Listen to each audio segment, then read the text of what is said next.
How's it taste? Good. Let me see. Let me see your face.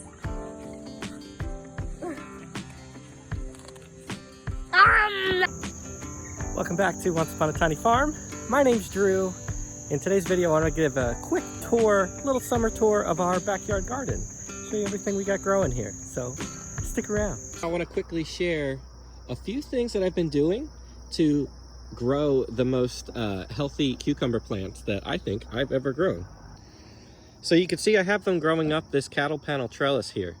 And something that I've done to keep this growing really healthy is below the fruit set here, I am taking off any diseased looking leaves on the bottom that might not be helping the plant to produce as much. I'm just taking those kind of leaves off, like so.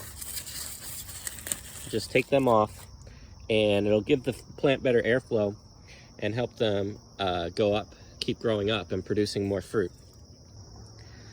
And growing up a trellis is just the way these cucumbers seem to want to grow. I have two beds here. They're kind of spaced kind of close together. There's only about an 18-inch walkway, but the tomatoes are on the insides here and they're trellised up to the top of the cattle panel by string. And I found this is a really, really awesome way to utilize the cattle panel as well to get more use out of trellising these plants, which are on the inside and not actually growing up. But this is a way you would want to trellis your tomatoes anyway to hold them up off the ground, keep them healthier. So this has worked out really well. I think in future years, I planted these tomatoes a little bit close to give them a little bit more space to breathe. But they're doing pretty good. We got on this side of the trellis, we've got butternut squash. There's actually one down there that's already fruited. It looks really nice. And I'm really liking seeing them climb this trellis. And they're fruiting, doing really well. Really like how I set up this trellis here. So cool. The center of the garden. I'm using it to trellis the tomatoes too on these strings with these, what are these little plastic clips I got from Johnny Seeds to help hold them up. Doing really nice. Got some tomatoes there. Something I did this year, I actually direct seeded most of these tomatoes, and some of the ones that I direct seeded, I've had random tomatoes come up that I didn't plant. Like these cherry tomatoes were actually in my compost from last year. So I wanted to plant in this row all of these heirloom tomatoes, but we have some volunteer cherry tomatoes that came up and I didn't realize until later, but whatever. And this side was supposed to be all Romas, but we also had some more cherry tomatoes come up on the end there. But you know, tomatoes are tomatoes.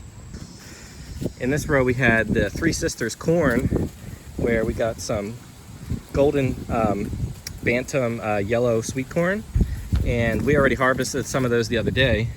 But we also have these Kentucky Wonder pole beans climbing up here. And we tried to do the Three Sisters thing. We've got a little squash there. I think I planted this a little late, but it should still have time to produce. And the corn's doing good. The corn is just about done. We ate some of the corn already. There's some secondary corn ears that are still growing here. Actually, this one feels pretty good. So I might be harvesting more in the next few days. But yeah, I'm really liking seeing the beans start to grow up the corn. And oh man, you can kind of see, where are you? Yeah, they're gonna start forming beans here pretty soon. I've been waiting for a while, so that's cool to see. Now down here, this is a butternut squash that I'm pretty sure is from this bed next to here that's growing all the way in here. I'm gonna have to try to move this guy, going crazy. Most of my tomatoes have been doing well, but this one looks like it's got some kind of disease or something here. That's not good. And this is one of my first that have actually, hey, you want to grab some of these tomatoes off here for me? Yeah. It's our first tomato harvest. Don't pull, yeah, there you go. You get the other orange looking ones. I believe this one is called Martino's Roma. got these from Baker Creek. Yeah. Oh yeah, awesome. Look at this one has on. Oh yeah, that looks good. Did not actually plant these. These came up on their own, but I will gladly harvest some nice ripe cherry tomatoes. These kinds are called Bumblebee. They're not the tastiest tomato in the world, but they're really pretty. So the lettuce has not fared well this month. Because of all the heat, it's starting to bolt, and a lot of it actually got crunched on by either rabbits, groundhogs, or deer. We're not sure, but some of them look okay. Got a nice bed of green beans here. I just did 2 simple rows. And the bed before this was potatoes. I took out the potatoes and planted the green beans, and actually put in the center of this row, I laid all of the dead vines from that potato down the center as a weed suppressor, and it's actually worked fantastic. So didn't have to use any plastic or anything. This row's doing fantastic. Got a lot of weeds in here, but we also did germinate a few rows of beets. So we got some beets, and I actually, because I got a kind of poor germination in here, I think I did 3 rows, but I only see 1, maybe 2 good rows. I'm actually gonna plant a couple rows of carrots in between here after I rake out some of these weeds, because I had planned to plant carrots here around August 10th. And that's something that I'm gonna be doing over here in this lettuce row. We're gonna be taking those out and planting carrots for the fall. This bed back here, we've got a bed of Jerusalem artichokes, which I have never grown before. They are in the sunflower family.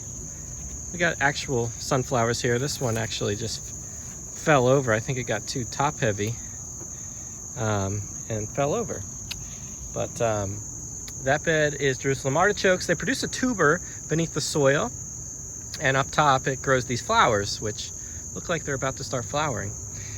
So I'm excited to harvest those, because you could actually eat those like a potato. You would have to bake them. You could also eat them raw, but they're supposed to have some bad effect on your stomach, so we'll have to see about that. But a good survival food nonetheless. In this bed back here, I actually planted a lot of asparagus. And I have some other weeds in here that I need to get to, but these were all started from seed. All these asparagus you see here, some of them were a little small and may have died in the heat, or maybe the roots are still alive down in the soil, I'm not sure. But I did plant a few random sunflower seeds in this bed. I think next year I might actually take some of the strawberry runners, which is in this weedy bed of strawberries, and take some of these runners and actually plant them in between the rows of asparagus, so that way I have 2 perennials in one bed. I think that would be a good use of space. So that's what I got going there. See this trellis here? I just put this in this year, and I'm really utilizing it to grow more vertically. And on this side of the trellis, I have butternut squash growing up here, and on the other side there's cucumbers growing up there, which are about to get taken out. Our cucumbers have been doing well on this trellis I've set up here, but it looks like it might be the end of the road for the cucumbers too. They did hold off really well this summer, and they're still producing a little bit. But after a couple big rainstorms we're getting a lot of like disease and dying of the leaves.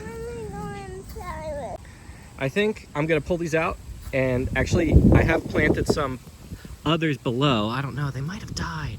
I had some other second succession. Oh, that cucumber died. I had more plants that went in here.